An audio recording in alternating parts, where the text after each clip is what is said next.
Welcome to the Board Game Marketing Podcast. Let's cue the intro.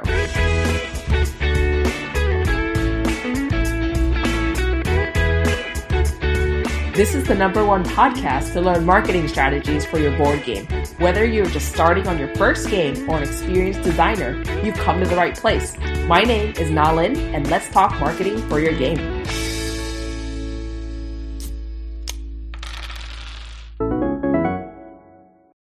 Hello, everyone. Welcome to another episode of the Board Game Marketing Podcast.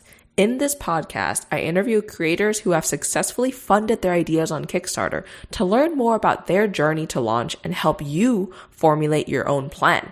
I also bring on experts in the tabletop space to talk about all the facets of marketing and building your game publishing company. If you've been listening for a while now, you know that I hold nothing back. So in these episodes, be prepared to hear me ask the hard questions and really get down to the finer details. Let's get started. Hi, everyone. Welcome to the Board Game Marketing Podcast. Today, we're really lucky to have Brian on the show, and I'm so excited for everything he's going to be sharing with us today. So, Brian, welcome to the show. Thank you very much. It's super, that's an honor to be here, and I can't wait to talk more about Shady Pets and Pets Gone Shady. Love it. I'd actually love it if you could tell us a little bit more about, Shady Pets and also Pets Gone Shady before we get into the details of how you market it for these games. Yeah, sure. Well, Shady Pets is a lightweight, family-friendly game. It's kind of like Uno. It's a little bit like Clue. There's 4 pet types. When you've got your dogs, your hamsters, cats, and reptiles.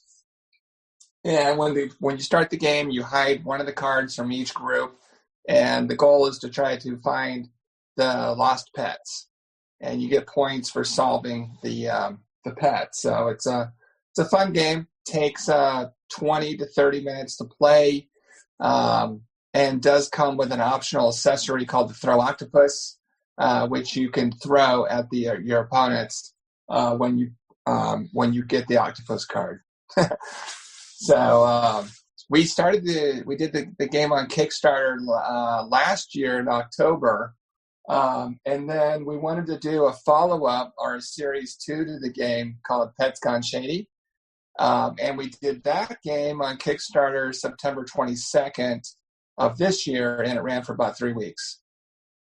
Got it. I love it. It's, sounds like a really interesting game that you could just kind of whip out with your family and just kind of after like Thanksgiving a meal or like a Christmas meal or like a holiday meal, just kind of play a game like this. Yeah, it's super lightweight. There's not too much to it. It does offer a lot of strategy and deduction. So even, kids, we know kids 7, 8, 9 years old, love to play this game. They could try to figure out, which one's the missing pet. But because there's also some strategy elements to it that are interesting, the adults like the game as well.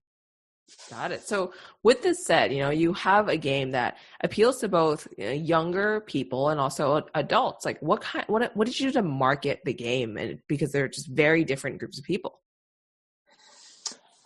Yeah.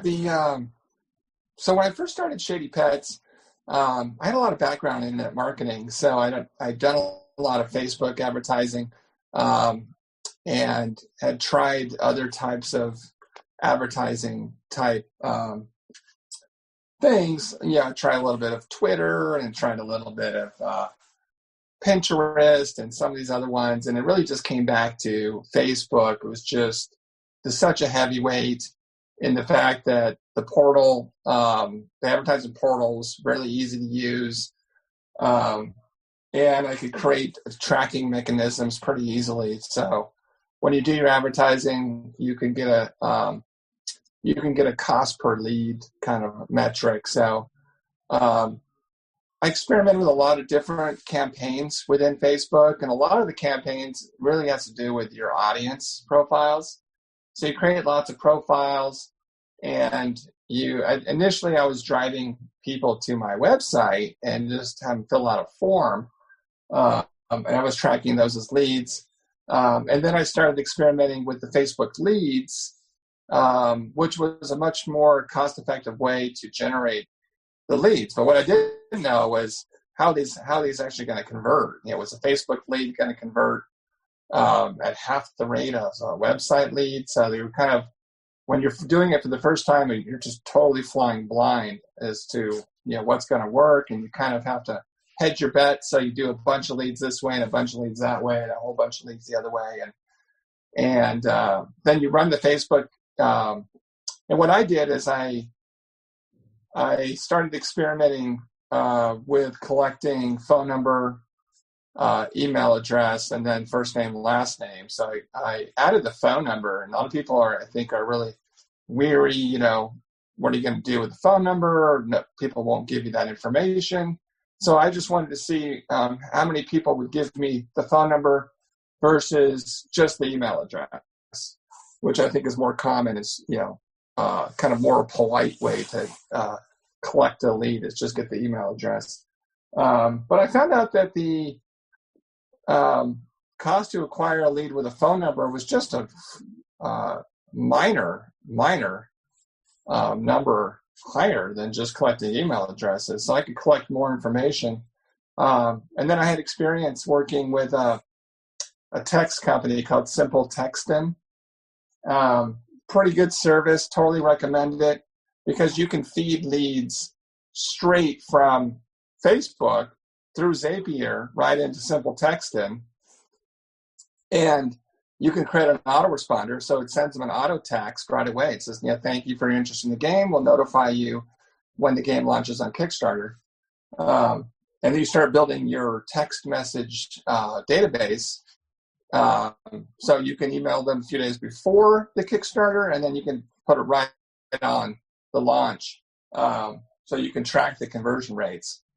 And so that was kind of the main thing, is I collected all the email addresses, I collected the phone numbers, and then it came time to launch the Kickstarter.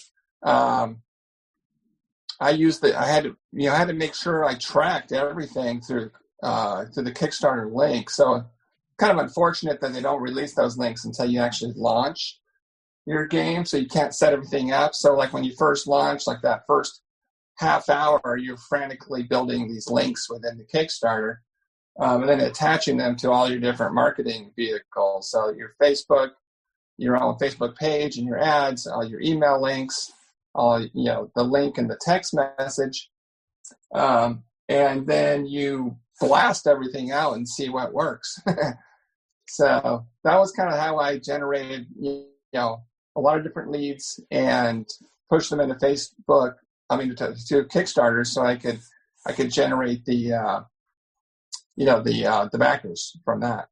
I love it. I love that there was so much experimentation during that pre-launch phase too. You talked about going and flying blind at first, and then just really testing it out and just finding out what works, what doesn't work, and finding out that adding that phone number field just bumped up the cost per lead up a little higher, but it was worth it because there was a lot more information coming out the other end, right? Since you're clearly a data person, I'd love to understand more about how all of these things actually converted for you for the Kickstarter. Yeah, well, when I did Shady Pets, I was generating leads all in for about $1 a lead, and that was with the phone number. And interestingly enough, I ran the Kickstarter, and then I backed out to figure out all these different campaigns that I was running through Facebook, and I wanted to find out what's the conversion rate on these leads. And I was really kind of impressed that I was doing about 15 to 20% of all these leads actually converted to a backer. So it cost me like $5 to get a backer, which I thought was just, wow, that's just phenomenal. Obviously, if I would have known that information when I was flying blind, I would have probably spent a ton more money on the advertising. And that campaign, I probably spent $4,000 to $5,000 all in for advertising. Mm-hmm. And the campaign generated about $30,000 on the Kickstarter. So I just, I kept going back. What if I, spent 20 grand on the advertising? Would it have correlated through to a much larger Kickstarter? Those are kind of the questions I asked.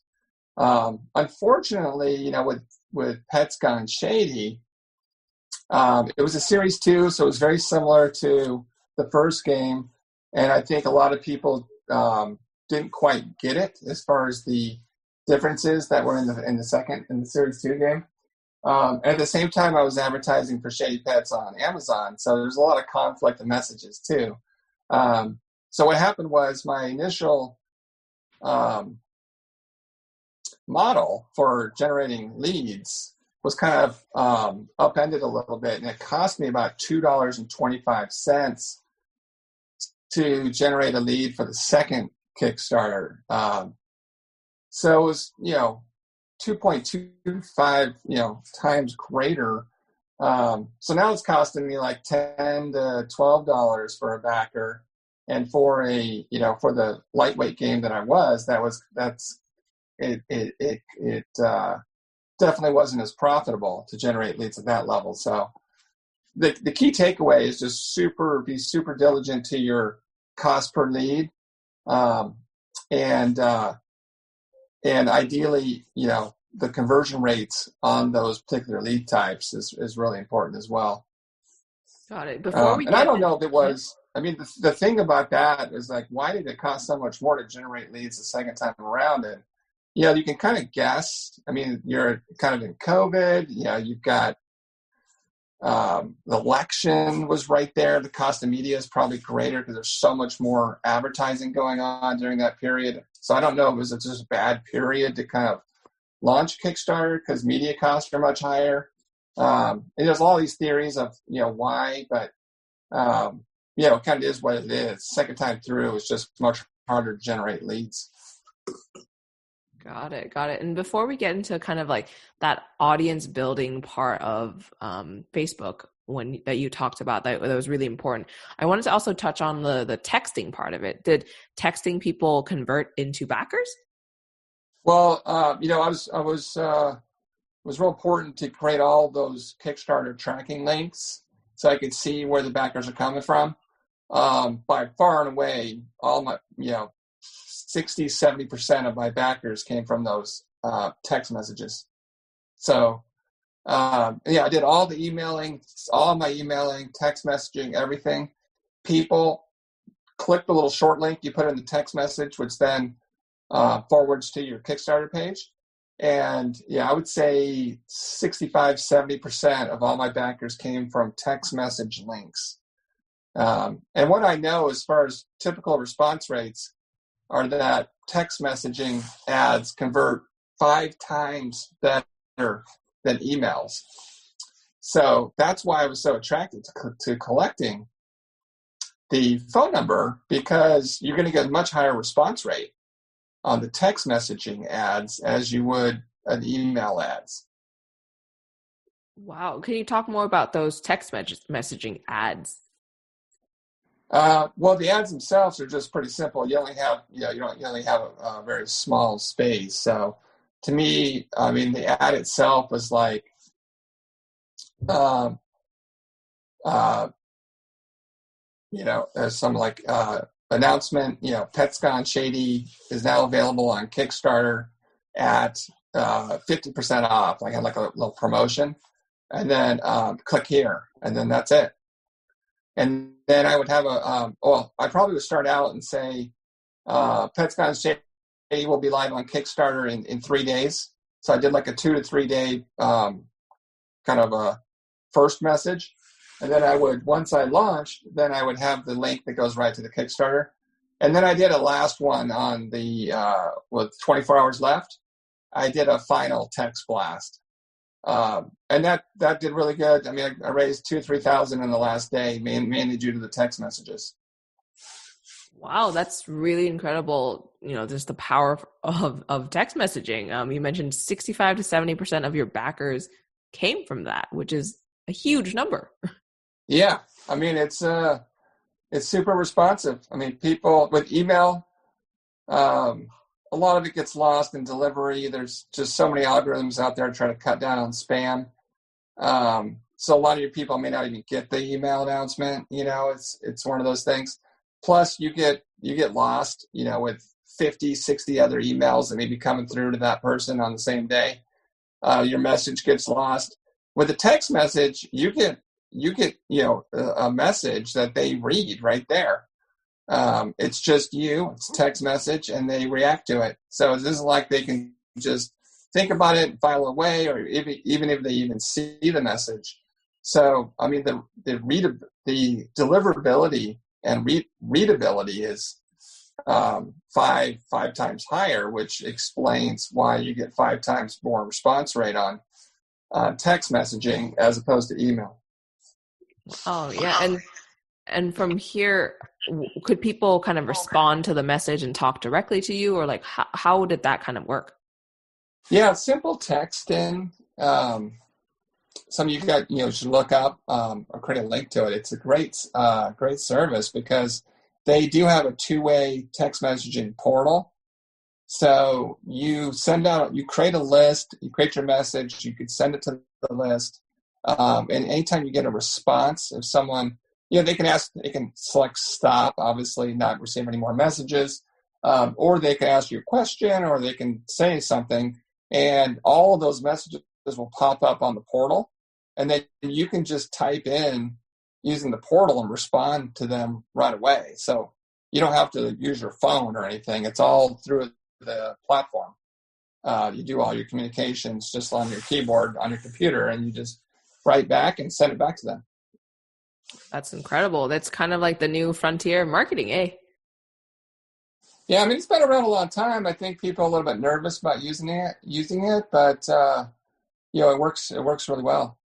That's amazing. And okay, so I wanted to touch on, Facebook ads a little bit. You mentioned earlier that audience creation is kind of the most important thing to do. Can you talk through kind of how you conceptualize creating audiences and what you did in the platform to make it happen?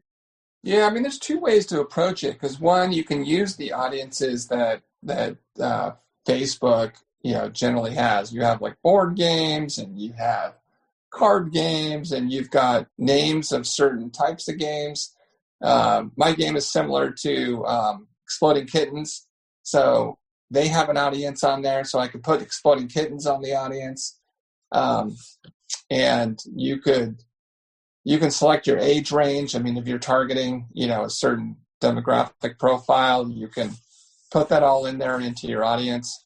The most powerful thing about Facebook when you do audiences is let Facebook do the work for you. And what I mean is that if you're generating leads and you're Facebook's optimizing to lower the cost per lead. Once you generate about 50 leads, the Facebook algorithms take over, and then they start finding people that look like the leads that were generated. So that's a little bit of investment to get to that first 50. But then they're like, oh, okay, these 50 people, they look like this. We're going to start sending your ads out to people that look like people that are responding and converting to leads. And that way you can just let it run, which is key. So the first thing is just kind of get it going, kind of get some very general audience building. The other thing you can do on Facebook is you can do secondary campaigns like remarketing campaigns. So if they interact with your ad, but maybe they don't fill out the form, you can follow them around with additional ads, which is pretty effective too. So once you got someone established that they watched your ad or they commented on your ad, you can create a separate audience just for those people and then serve them ads. Got it. And so kind of the most powerful things to do is really just to let Facebook do its thing. Get enough data in the first place to get Facebook to do its thing. Is it pretty much like uploading that email list that you've collected, or is there a way for people to kind of toggle that on the platform itself for any new game designer going to this? Yeah. So you're totally right. If you're collecting leads off of not on Facebook, so you send them to your website, and then you are collecting them that way, then you're going to have to save that data and then upload that data into Facebook and create an audience. And then what you do is create a lookalike audience with that data. So the other one is just to start it using their own kind of targeting profiles that you select, like card games, Kickstarter. You can select all these things in their profiling. And then if you use the Facebook leads as a conversion, then once you create 50 Facebook leads, then their algorithms will take over and they will start optimizing the ads based on trying to lower your cost per lead. Got it. And from here, are you going to be, what's going to be next for you? You launched Shady Pets and Pets Gone Shady. Is it going to be a third game in the series? In the Shady? Well, one of the strategic elements to Pets Gone Shady was the accessories. So when I conceptualized Shady Pets, I saw the opportunity that there's so many different expansion packs, because there's different pets and there's different expansions. There's different. We could launch different types of Shady Pets, or like. So the mechanics would stay the same, but you can kind of keep launching different things. The other thing was we have this throw octopus, and then we launched a baby throw octopus. So kind of going off the Baby Yoda stuff.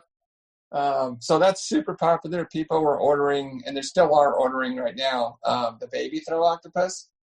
And we've also trying to think what other concepts out there, but the key for us though is just totally getting everything what's next after Kickstarter as far as sales.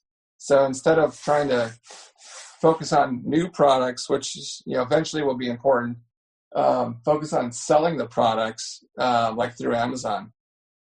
And that's kind of like why, that's where the action is right now it's Christmas time, and Amazon is just, everyone's going to Amazon right now, I think because of COVID.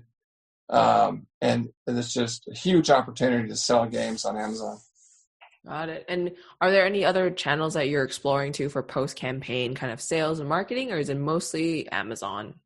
Yeah, next year we'll probably get into retail. Like we haven't done anything with retailers just because we're so busy with stuff. And then so next year we're planning on trying to reach out to a retail chain and trying to get distribution that way. We're in Walmart.com, and that's doing really well. So we've got Amazon and Walmart. But we'll probably go into more retail next year. Got it. Well, I know we have limited time today, so thank you so much for coming on the show and just sharing all of these insights about, the Facebook part of it, because I know a lot of people have struggles with that. So thank you.